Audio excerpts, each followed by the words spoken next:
Hello, everyone, and welcome to our presentation of the research done through the Prototyping Tomorrow program here at Taubman College.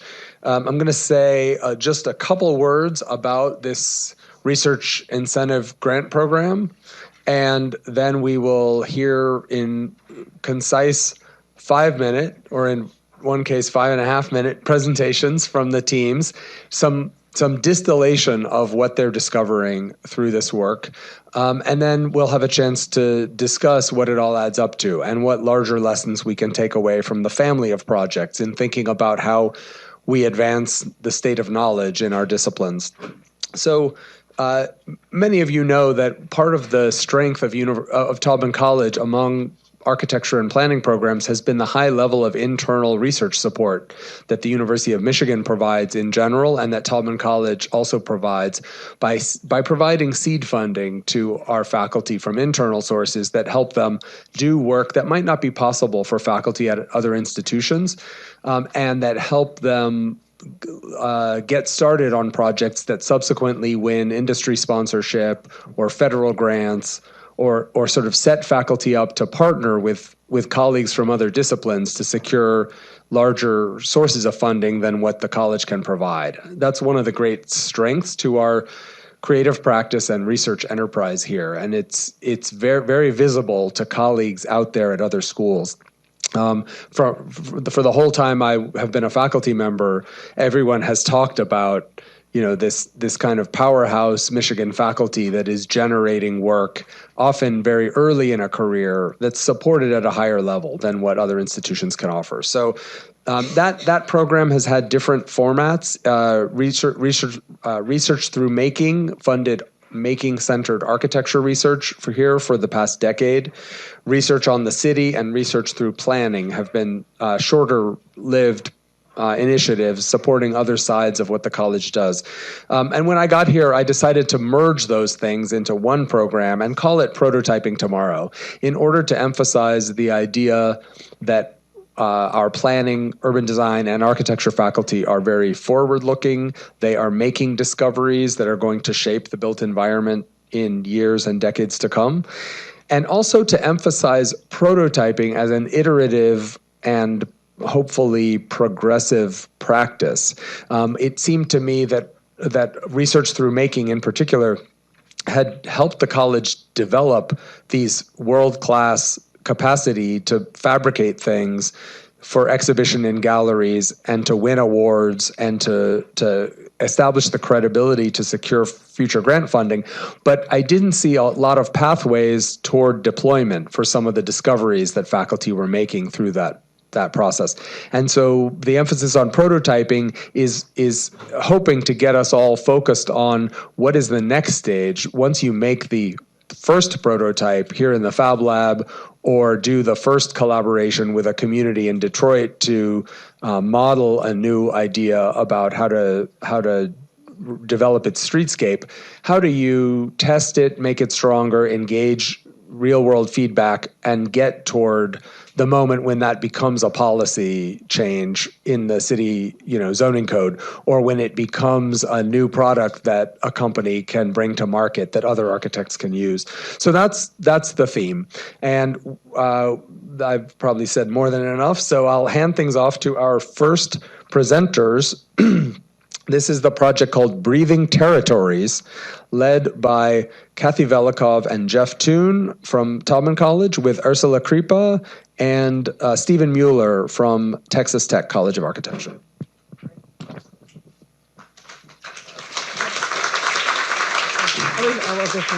Okay, can everyone, is this mic on? Okay, great.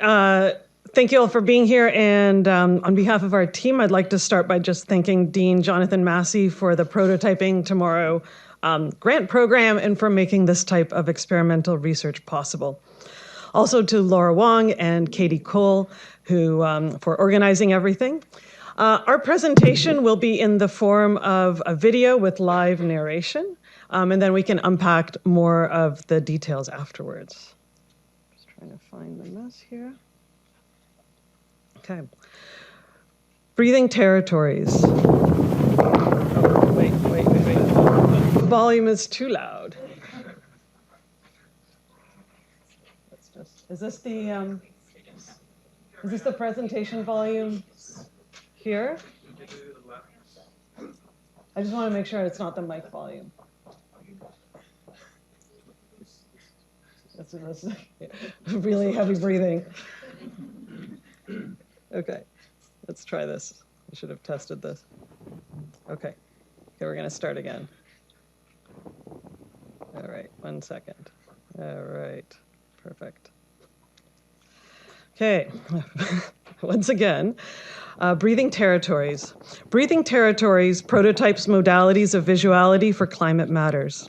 We inhabit a climate of dust. Dust surrounds us, saturating our atmosphere with a nearly imperceptible but transcontinental airborne geology. Microscopic bits of sand, soil, ash, and soot creep unnoticed through the everyday, vectors for the transmission of chemical, biological, and cultural material. Over 200 million years ago, the center of the North American continent sat under shallow seas that deposited the fine silica and gypsum dune fields and playas of the Chihuahuan Desert. Particulate matter disturbed from geologic strata and the infinitesimal artifacts of anthropogenic intervention conspired to create an ever-present material ecology, suspended in cities and streets, deposited in homes, lodged in lung tissues.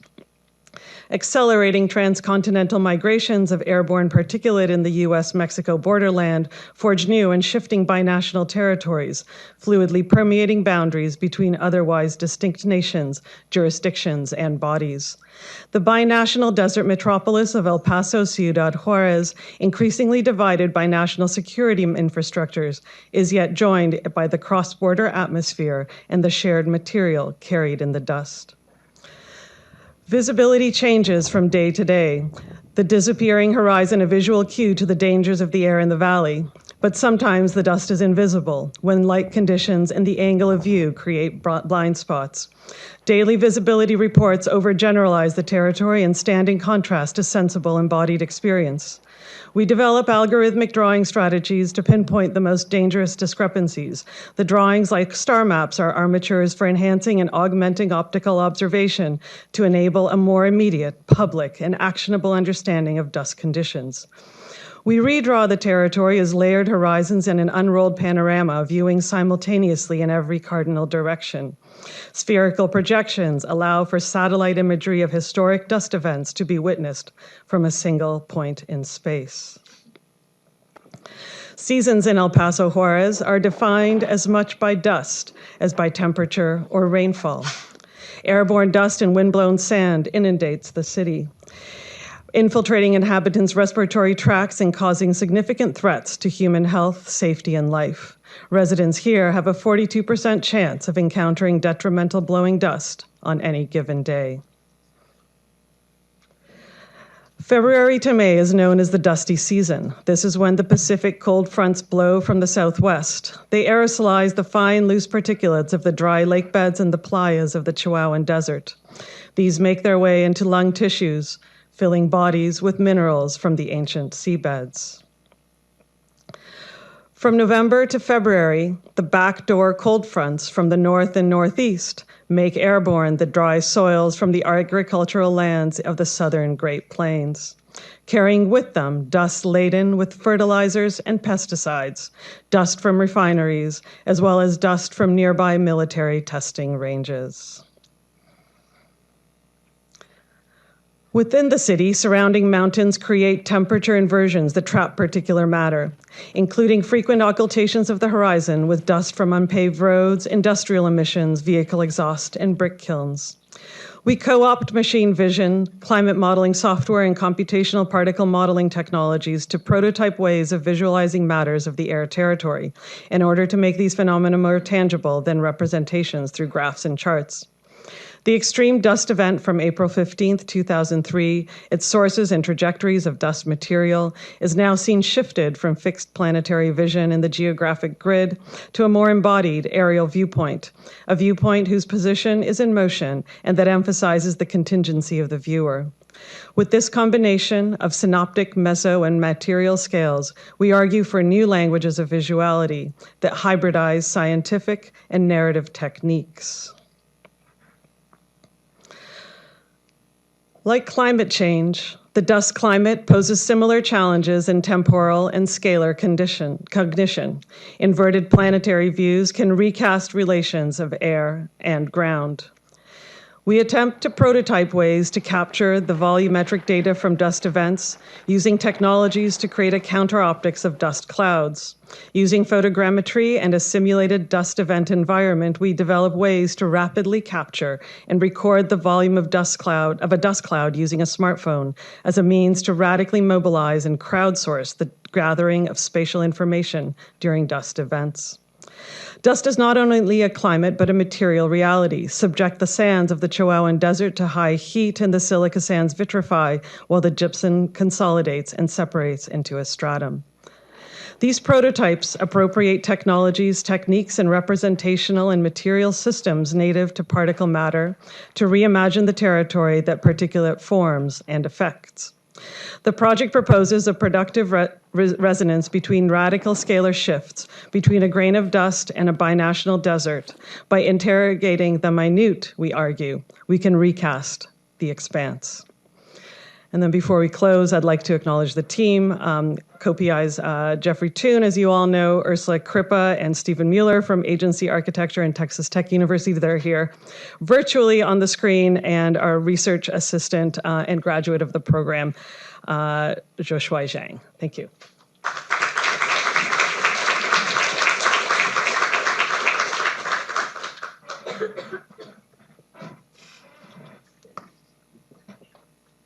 Thank you, Kathy. Next, Cyrus Peñarroyo will present Collective Reality, Image Without Ownership, led by McLean Clutter with Cyrus, Lida Aguirre, and a larger team of collaborators about whom I think we will hear shortly. Okay, great. Thank you, Jonathan. So Collective Reality is an interactive augmented reality project that engages citizens of marginalized neighborhoods in imagining the future of their urban environment. Conventional urban development requires the expenditure of capital and significant resources, doubling the privilege of wealth with the exclusive ability to imagine the future. Our application is meant to be a community design tool that decouples wealth and imagination in order to empower citizens from all socioeconomic backgrounds. The original team composed faculty from Talbot College, myself, Lida, and McLean, Mark Lindquist, a faculty member from the University of Michigan School of the Environment, whose research focuses on the role of digital technology in community engagement, and personnel from Land Studio, a nonprofit organization focusing on public art and landscape in Cleveland, Ohio. Through our collaboration at Land Studio, we arrived at the Slavic Village neighborhood in Cleveland as a site for our project. Land Studio's model of practice relies on relationships they have built with community development corporations and other community-oriented groups throughout Greater Cleveland. One of the most important of these relationships is with Slavic Village development. Cleveland, and Slavic Village in particular, were severely affected by the foreclosure crisis. Whole blocks were wiped out in the neighborhood, as was the economic stability achieved in the neighborhood in the early 2000s.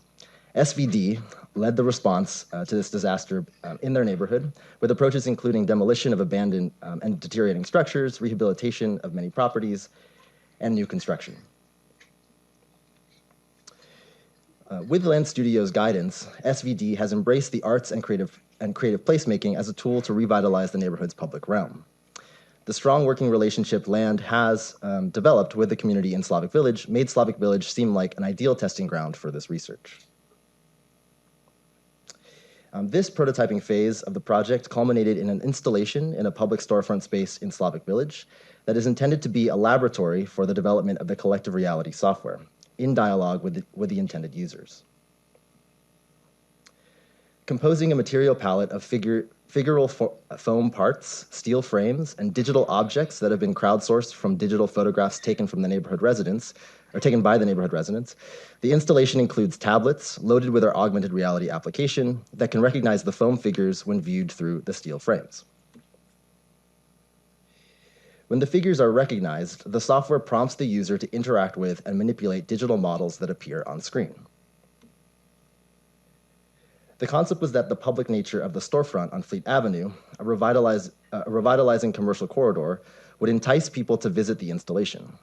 Once inside, we would introduce them to the opportunity to participate by taking digital photographs of elements in their urban environment that were somehow meaningful to them. Those photographs would be emailed to the team and converted to digital models using photogrammetry software.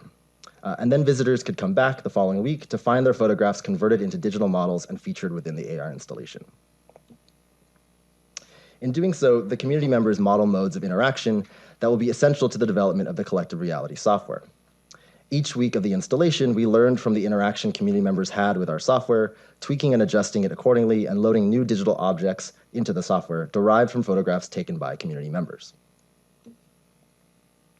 The design of the storefront installation was meant to work between the constraints of machinic vision and human occupation. In other words, our foam elements were designed to have visual qualities that we knew were easy to recognize by our software, which essentially has to do with edge recognition, while they were also scaled to the body to prompt sitting, gathering, and play.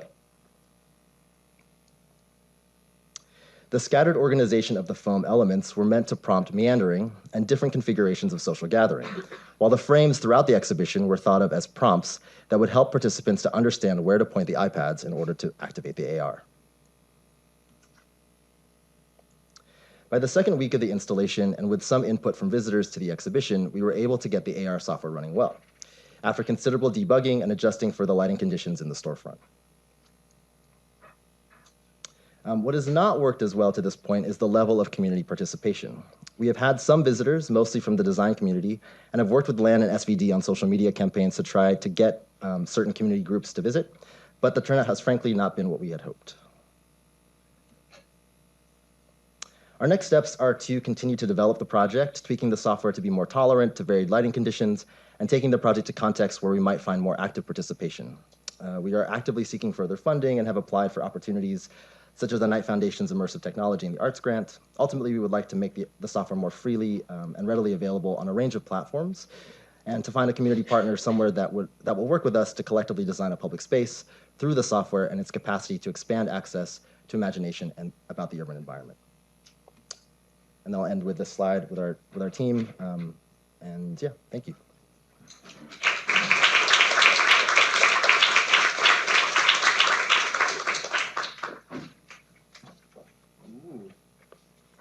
That was a smooth segue.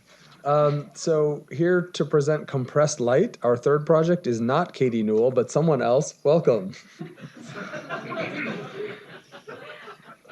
So I'm not Katie Newell. I'm Julia Jeffs, and I'm here today to present Compressed Light for Katie, who's in Norway currently, presenting another lecture.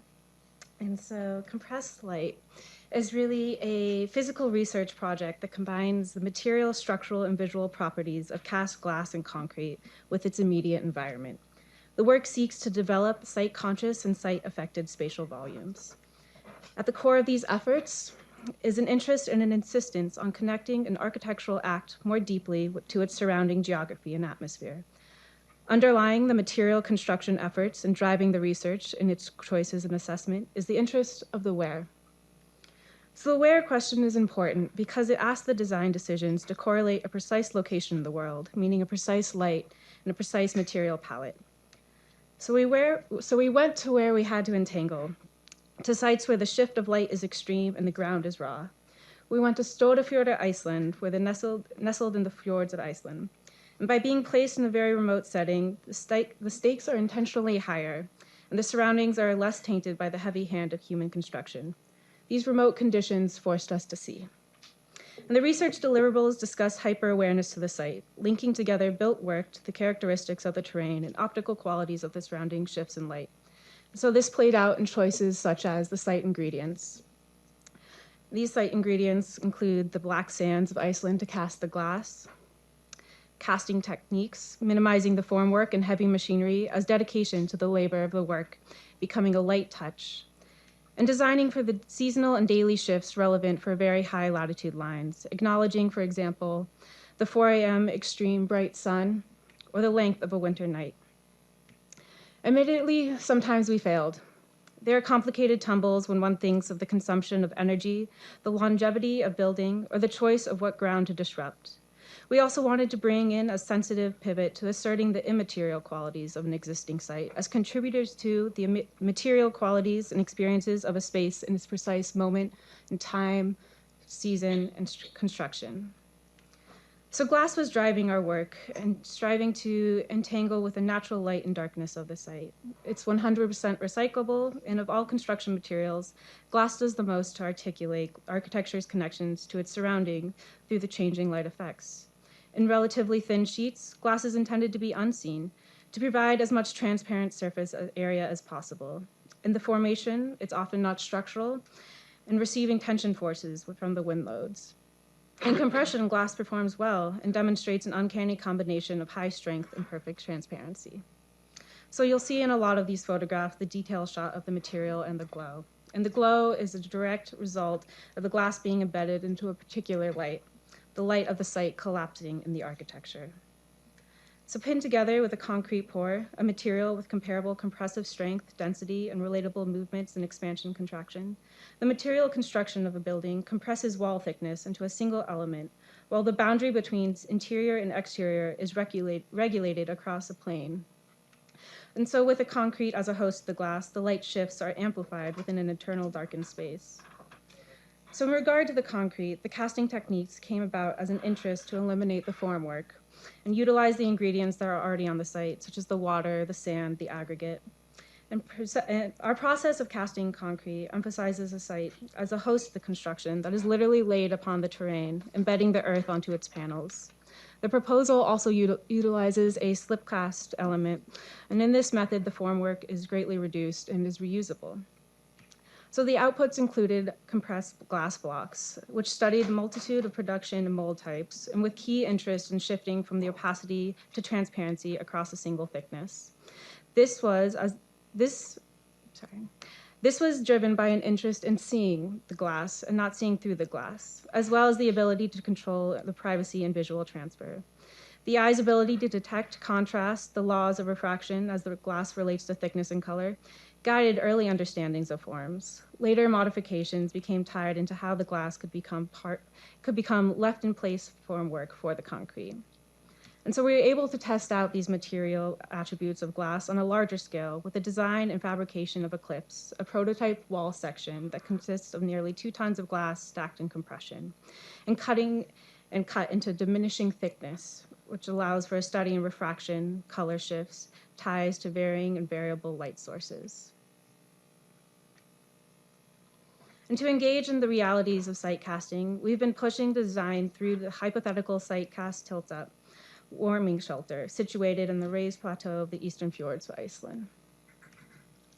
Currently under construction is the prototyping of a partial full-scale construction of this assembly, which is awaiting its concrete and full cure for a tilt-up.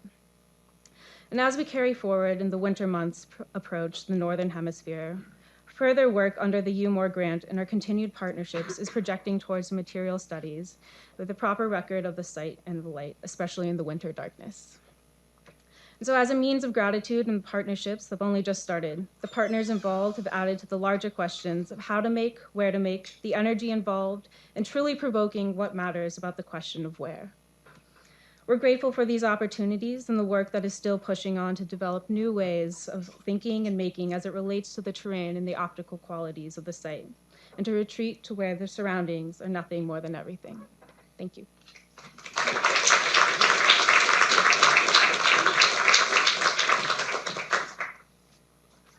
Thank you, Julia. Next up, we are going to hear about demolding concrete 3D printing for high-performance building envelopes. It looks like Wes McGee is presenting on a project that was also led by Tien Ng and Dr. Victor Lee from engineering.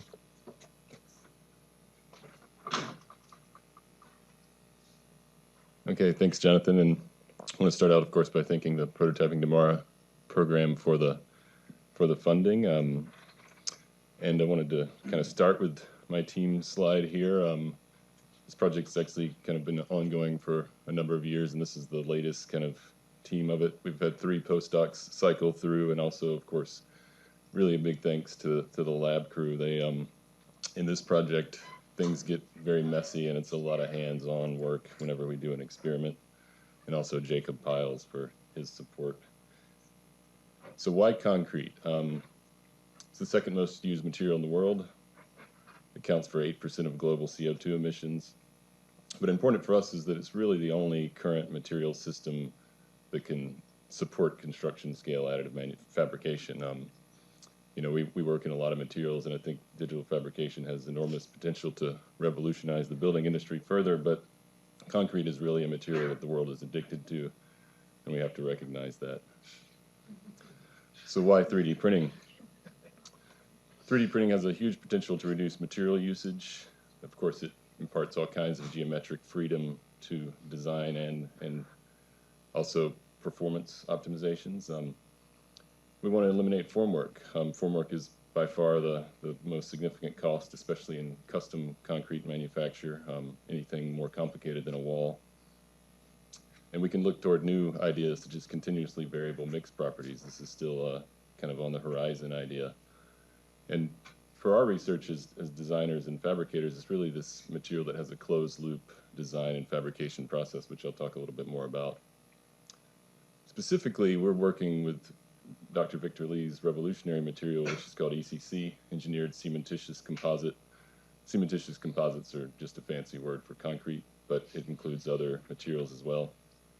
They're highly ductile. That's the key thing here. So on the left, you can see a traditional high-performance concrete, very brittle in any kind of tensile or bending application, and on the right, ECC. That ductility being about 4%, which seems small, but that's 400 times larger than normal concrete. And it accomplishes this through pretty complex material science, but one thing to note is that it's about 2% by volume fiber. When I first heard that, I was like, well, that's not much at all, but we're talking about volume, and the fiber is very light, so it's actually contributes pretty significantly.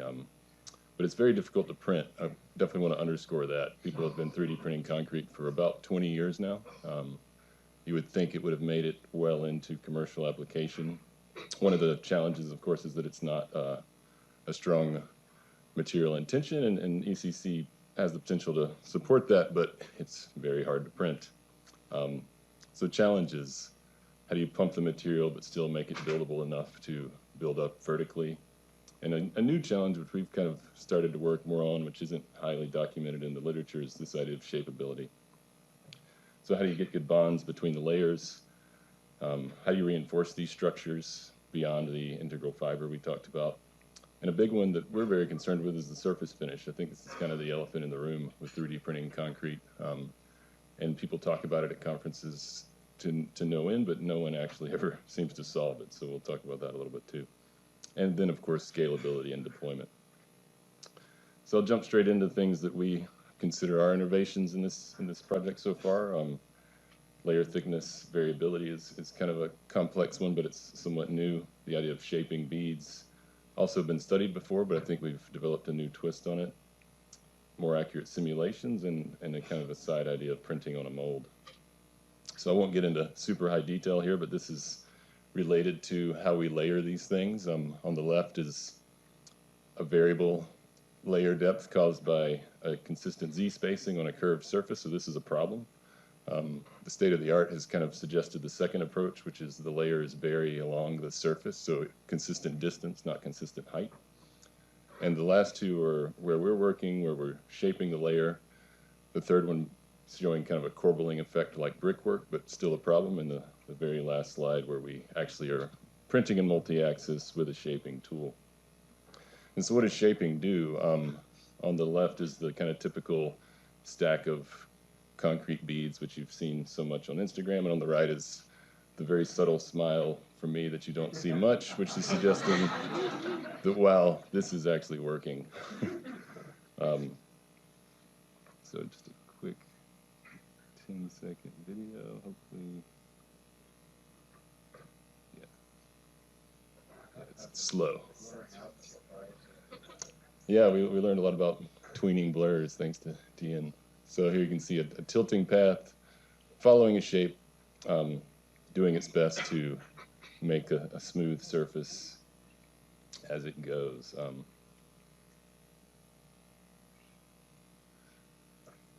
And here, one of the panels. So looking more at a facade panel application, not as smooth in this case because of some other limitations, but you can see the optimized kind of ribbing that we're putting on the back, or the potential to be optimized. So I'll just say that was fine. Yeah, so I'm done in 2 more slides. So this is the flip side of that, so printing on a mold. So the simulation, we're actually showing how we shape these beads. That's been a big part of this, so we can do this in the computer and see it in real time. Next steps, hopefully you'll join us for an exhibition on November 1st, scaling this up, reaching higher fiber contents. And then just so far the outcomes, there's a joint Taubman CE Construction Robotics Lab opening in mid-November in G.G. Brown, as well as a couple publications and a disclosure. So thanks.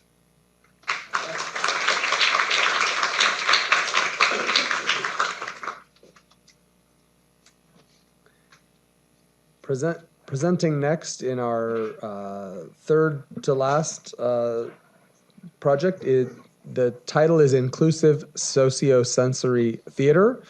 And I know Sean Alquist is one of the leads, along with Dion Odell of Michigan State University's Department of Theater Outreach and Engagement.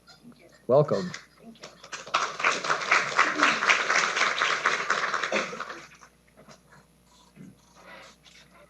Good morning, everybody. Thank you for being here. Again, my name is Dion Odell, and I'm a professor of children's theater at Michigan State University. So yes, you heard that right, children's theater. Thank you very much for prototyping tomorrow for the funding for our project. Sean Alquist and I have been working with a lot of student assistants as part of our team, and we have 4 of them here today, Isabella and Kevin, who you will meet, and also Martin and Allison from University of Michigan. So thank you for being here. The Pond Project actually was born out of a series of conversations and meetings that Sean and I had in 2018.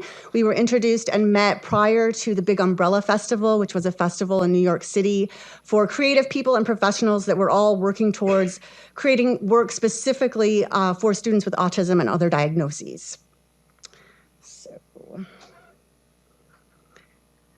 Children with autism spectrum disorder affected are currently at a rate of 1 in 59 and are least likely to have friends or participate in social activities when compared to children with impairments or learning disabilities.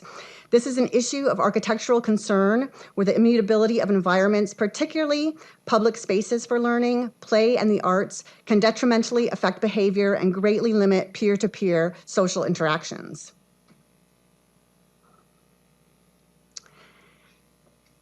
The Pond Project intends to foster an individualized experience through integration of participatory theater, where children become actors in helping to propel a story rich in song and movement, and sensory responsive environments, where tactile and kinesthetic interactions provide motivation for engagement and social interaction.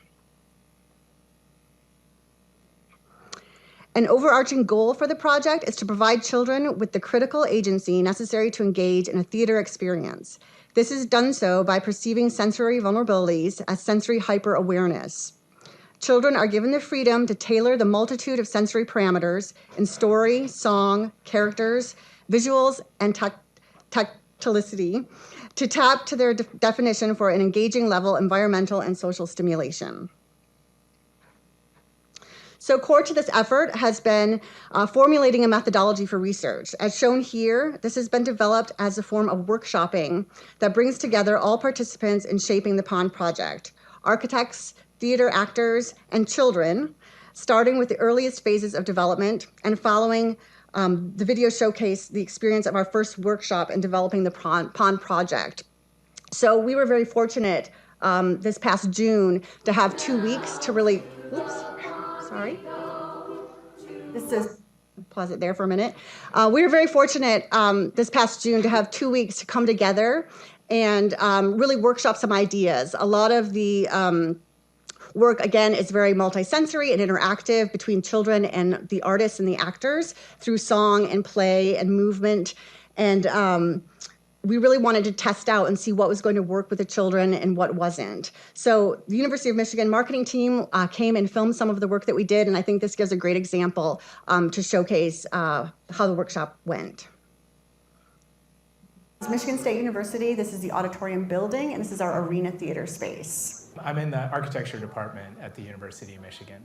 We don't have really any rivalry. I'm definitely a true Michigan fan, but there wasn't much consideration about how much the rivalry would question whether we do the work or not. Sean and I were introduced by someone who knew we were both doing this kind of work and said, you both are from Michigan, you should connect.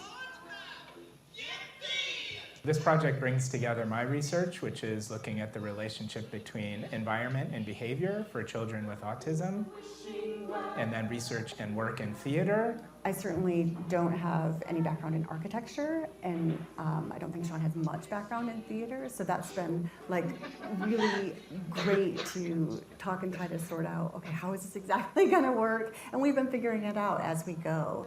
The work is really initiated from the experiences with my daughter. She has autism. She's 10 years old now. Green! That's right, that is green. What we started to realize was creating a sort of highly engaging, multisensory environment seemed to have really positive results on children with autism.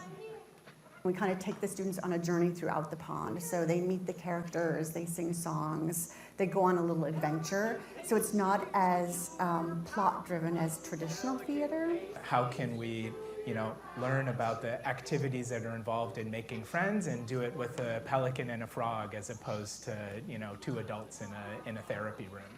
We've written some scenes and sort of experimented working with Sean's structure, but for this period of time, we're just kind of workshopping and testing ideas out with students to see what works, what doesn't work.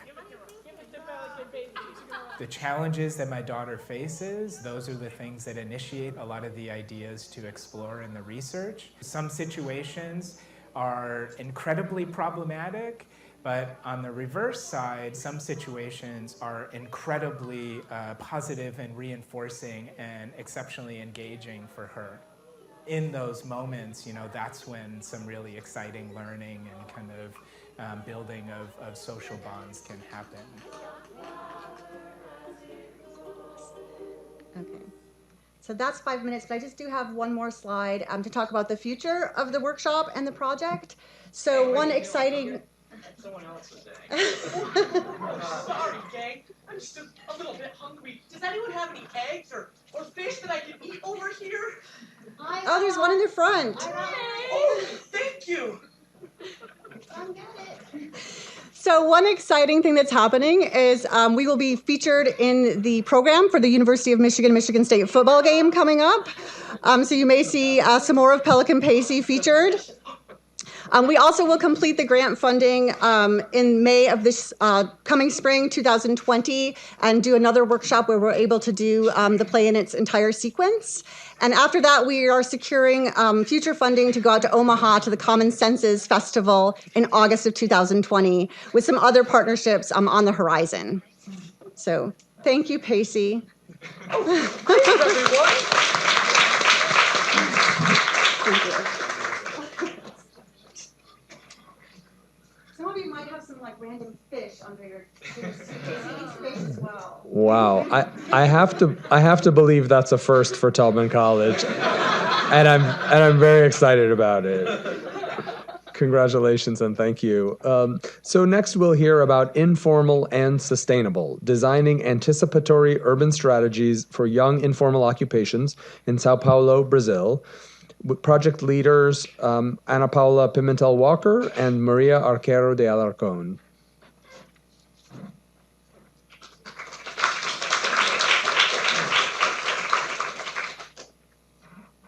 Oh. Okay, I need my glasses, sorry.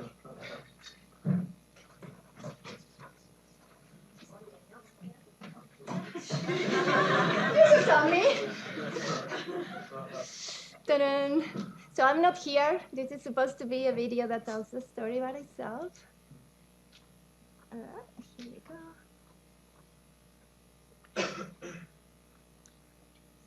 Is this full screen?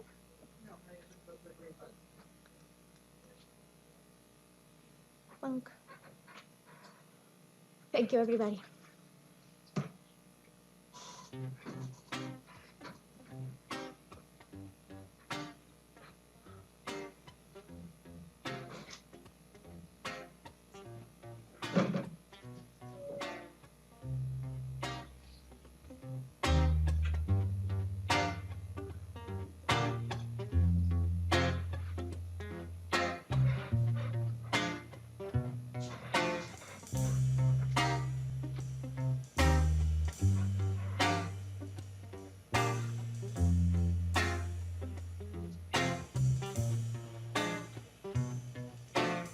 Existe muita coisa que não te disseram na escola. Cota não é esmola. Experimenta nascer preto na favela pra você ver. O que rola com preto e pobre não aparece na TV. Opressão, humilhação, preconceito. A gente sabe como termina quando começa desse jeito. Desde pequena fazendo corre pra ajudar os pais. Cuida de criança, limpa a casa, outras coisas mais. Deu meio-dia, toma banho e vai pra escola a pé. Não tem dinheiro pro busão. Sua mãe usou mais cedo pra correr comprar o pão. E já que tá cansada, quer carona no busão. Mas como é preta e pobre, o motorista grita não. E essa é só a primeira porta que se fecha. Não tem busão, já tá cansada, mas se apressa. Chega na escola, outro portão se fecha. Você demorou! Não vai entrar na aula de história. Espera, senta aí. Já dá 1 hora. Espera mais um pouco e entra na segunda aula e vê se não se atrasa de novo. A diretora fala. Chega na sala, agora o sono vai batendo. Ela não vai dormir. Devagarinho vai aprendendo que se a passagem é 3,80 e você tem 3 na mão, ela interrompe a professora e diz, então não vai ter pão. E os amigos que riem dela todo dia, riem mais e a humilham mais. O que você faria? Ela cansou da humilhação e não quer mais escola. E no Natal, ela chorou porque não ganhou uma bola. O tempo foi passando, ela foi crescendo. Agora lá na rua ela é a preta do sovaco fedorento que alisa o cabelo pra se sentir aceita. Mas não adianta nada. Todo mundo a rejeita. Agora ela cresceu, quer muito estudar. Termina a escola, a apostila, ainda tem vestibular e a boca seca. Seca. Nenhum cuspe. Vai pagar a faculdade porque preto e pobre não vai pra USP. Foi o que disse a professora que ensinava lá na escola. Que todos são iguais e que cota é esmola. Cansada de esmolas e sem o din da faculdade, ela ainda acorda cedo e limpa 3 AP no centro da cidade. Experimenta nascer preto, pobre na comunidade. Você vai ver como são diferentes as oportunidades. E nem venha me dizer que isso é vitimismo. Não bota a culpa em mim pra encobrir o seu racismo. E nem venha me dizer que isso é vitimismo, que isso é vitimismo, que isso é vitimismo. E nem venha me dizer que isso é vitimismo. Não bota a culpa em mim pra encobrir o seu racismo. E nem venha me dizer que isso é vitimismo, que isso é vitimismo, que isso é vitimismo. São nações escravizadas, são culturas assassinadas. É a voz que ecoa no tambor. Chega junto e vem cá. Você também pode lutar e aprender a respeitar. Porque o povo preto veio para revolucionar. Ei, não deixe calar a nossa voz, não. Não deixe calar a nossa voz, não. Não deixe calar a nossa voz, não. Revolução. Não deixe calar a nossa voz, não. Não deixe calar a nossa voz, não. Revolução. Nascem milhares dos nossos cada vez que o nosso cai. Nascem milhares dos nossos cada vez que o nosso cai. Nascem milhares dos nossos cada vez que o nosso cai. Nascem milhares dos nossos cada vez que o nosso cai. É peito aberto, espadachim do gueto, niga, samurai. Peito aberto, espadachim do gueto, niga. Peito aberto, espadachim do gueto, niga. Peito aberto, espadachim do gueto, niga. É peito aberto, espadachim do gueto, niga, samurai. Peito aberto, espadachim do gueto, niga. Aberto, espadachim. Peito aberto, espadachim do gueto, niga. É peito aberto, espadachim do gueto, niga, samurai. Vamos pro canto onde o relógio para. No silêncio o coração dispara. Vamos reinar igual zumbi Dandará. Odará, odará. Vamos pro canto onde o relógio para. No silêncio o coração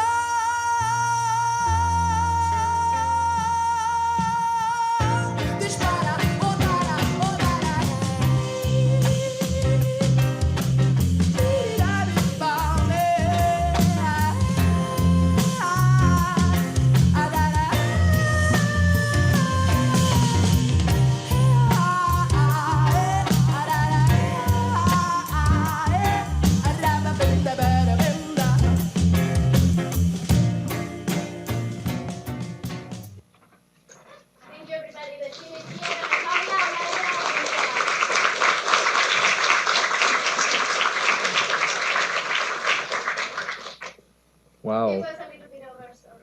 No, it was perfect and it was beautiful.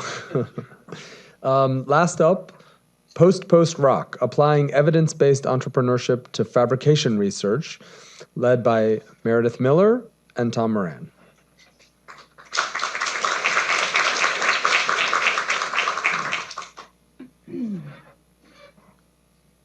Okay, we're here at the end, so we're post rock. Applying evidence-based entrepreneurship to fabrication research.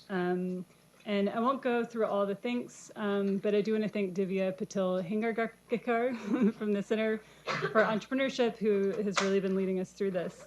So post-rock, for those of you who are familiar with the project, is a material research project that Tom and I have been working on for several years, which is basically taking waste plastics and combining it with aggregates to make a new building material.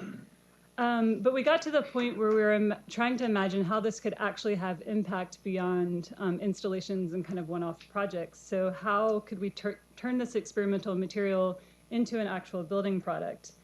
And so what we had kind of imagined is that we would just continue to scale up from the kind of experiments that we were doing here in the school to a post-rock building.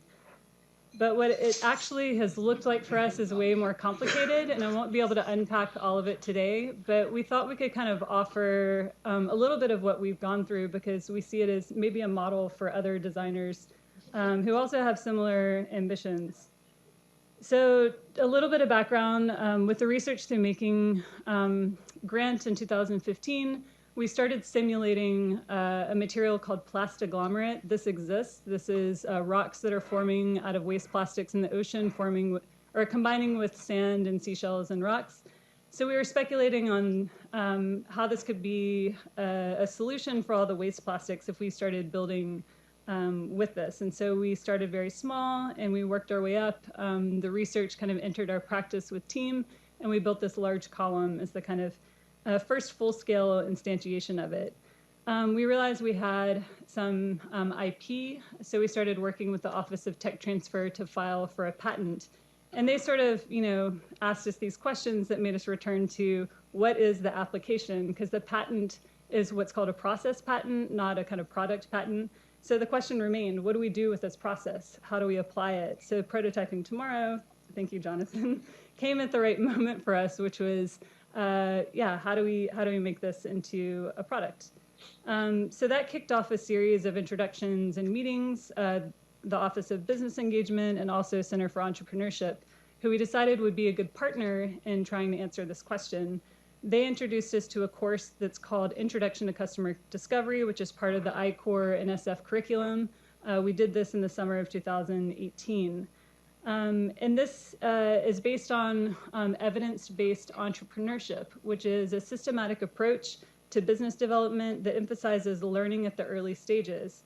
So you want to know a lot before you sink time and resources into your company.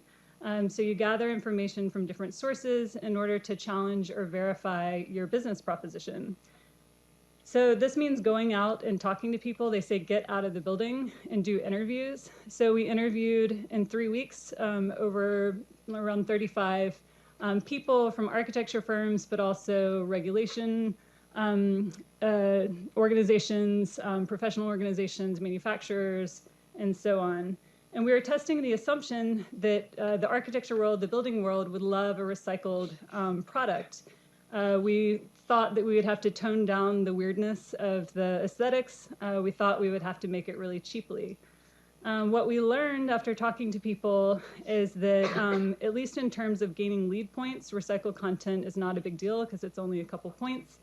We learned that people actually are hungry for customizable and distinctive finishes. We learned that in a certain market, that material choice for a highly visible material is actually not that important. So we narrowed in on our customer segment. We learned a lot, but we really didn't identify the product yet. But there was another insight from our interviews, which was about a new energy standard that's being adopted slowly across different cities, which basically requires a continuous layer of insulation. And this makes rain screen technology a lot more smart for buildings that previously didn't use rain screen technology. And there's a big opportunity in the market because there's not as many options as a lot of these high design architects want to see. So this is where we pivoted away from the monolithic thermocasting that is represented by the column toward a more modular approach. And this pivot was in order to lead us to focusing in on a rain screen panel, which, there's a lot more steps. But for the Prototyping Tomorrow grant, we also wanted to prototype a business model. So we realized we needed to look at rain screen products, what makes up the landscape of rain screen products right now in terms of the technologies that are available, but also what kinds of business models or delivery models do these companies represent. So we're assembling a white paper on our findings to kind of identify what's out there and where there are opportunities. But we also did some case studies looking at delivery models that let's say kind of competitor companies represent, and we learned a lot from doing that. So right now we have kind of two prototypes that are coming out of this project. On the one hand, we're in the process of working with an existing backup system from Nightwall Systems in order to design our rain screen panel 4 so it can integrate with an existing backup system. And then the other prototype is the business model. And this Canvas is a tool that's used in this world a lot. So these tools are helping us answer these big remaining questions. On the one hand, the financials and engineering and testing that we need to move forward. And then there's still the question of the specifics of the business model. We could license our technology to a manufacturer, we could partner with an existing company, or we could launch our own startup, which is probably the least likely. I think we're more in the first two categories. And in a way, the prototype is going to help us understand which way to go with that. And I would say that the pivot that we made also forced us to kind of go back to the patent and add an addendum since we kind of shifted the fabrication techniques. And we also learned from our instructors in the course that staying lean and actually moving quickly toward the MVP or the minimum viable product is the way to go. So our goal is to get this on a building maybe sooner than we would have thought in that original time span by kind of partnering with the right people. So once we have our panel and we're going to build a mock-up in the next few months, we're hoping to shop it around and get it on a building sooner. But we're still maintaining the hope of the monolithic post-rock building sometime in the future. So thanks.